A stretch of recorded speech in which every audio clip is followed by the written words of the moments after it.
El ciclo de los ácidos tricarboxílicos.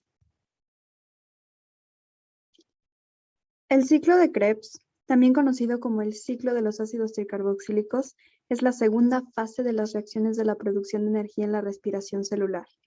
En este se encuentra el corazón del metabolismo aeróbico.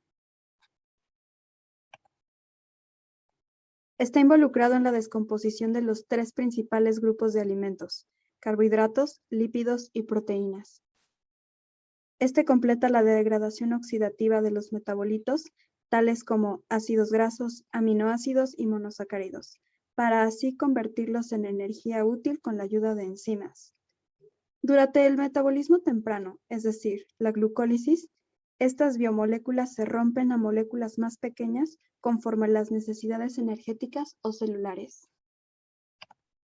Este ciclo fue llamado en nombre de Hans Krebs, un científico alemán que gracias a su investigación sobre el análisis metabólico de la célula, pudo darse cuenta que todas las reacciones conocidas dentro de las células estaban relacionadas entre sí, nombrando a esta sucesión de reacciones el ciclo del ácido cítrico, puesto que es una cadena de oxidación, reducción y transformación del citrato. El Dr. Krebs recibió el Premio Nobel de Medicina por su trabajo en 1953.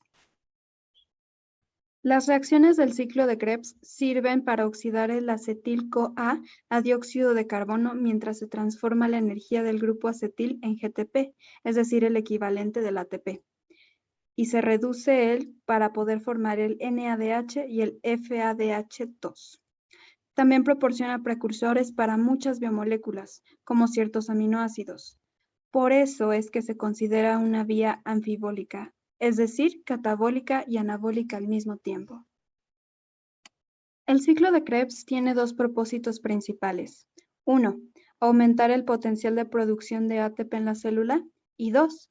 Proporcionar a la célula precursores que puedan usarse para construir una variedad de moléculas dependiendo de las necesidades de la célula. En las células eucariotas, el ciclo de Krebs tiene lugar en la matriz de la mitocondria.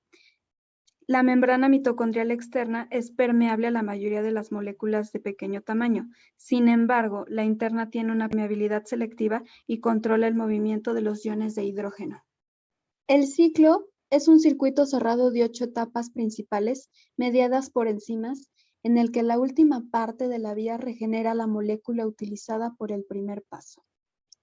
Lo primero que ocurre tras la glucólisis es que el ácido pirúvico se transforma en acetil-CoA por descarboxilación oxidativa del piruvato, gracias a la acción del complejo enzimático piruvato deshidrogenasa. Esto pasa desde el citoplasma a la matriz mitocondrial atravesando las membranas, cuando un átomo de carbono es removido en forma de CO2, resultando una molécula de acetil-CoA y un dióxido de carbono. Durante este proceso, 2 hidrógenos son quitados del piruvato por el NAD+, dando como resultado una molécula de NADH.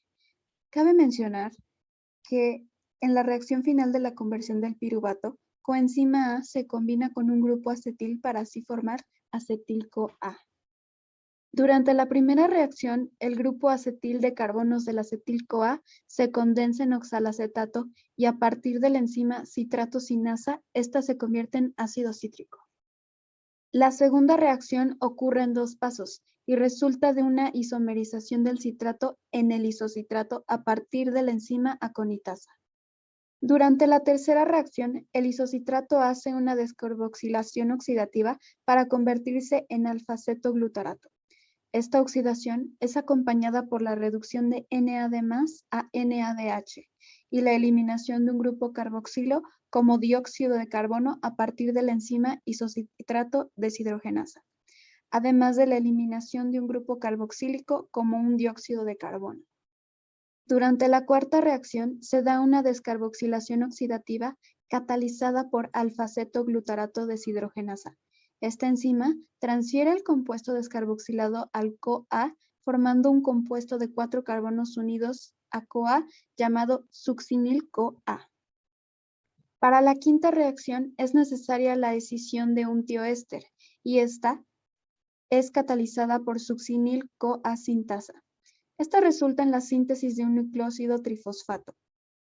Esta reacción convierte al fosfato inorgánico y al GDP en GTP, a la vez que libera un grupo CoA-SH. El sexto paso del ciclo es una deshidrogenación que convierte el succinato en fumarato. Esta reacción es catalizada por el succinato deshidrogenasa donde un FAD se reduce a FADH2. En el séptimo paso, la fumarasa realiza una hidratación reversible de doble cadena para convertir el fumarato en malato. El octavo y último paso de la reacción es la generación del oxalacetato a partir de la oxidación. Durante el proceso, una molécula de NAD+ se reduce a NADH mediante la enzima malato deshidrogenasa.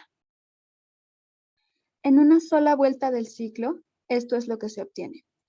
Entran 2 carbonos del acetil-CoA y se liberan 2 moléculas de dióxido de carbono. Se generan 3 moléculas de NADH y una de FADH2 y se produce una molécula de ATP o GTP. Estas cifras son una vuelta del ciclo, que corresponde a una molécula del acetil-CoA. Cada glucosa produce 2 moléculas de acetil-CoA, por lo que debemos multiplicar estas cifras por 2 si queremos conocer el rendimiento de la glucosa.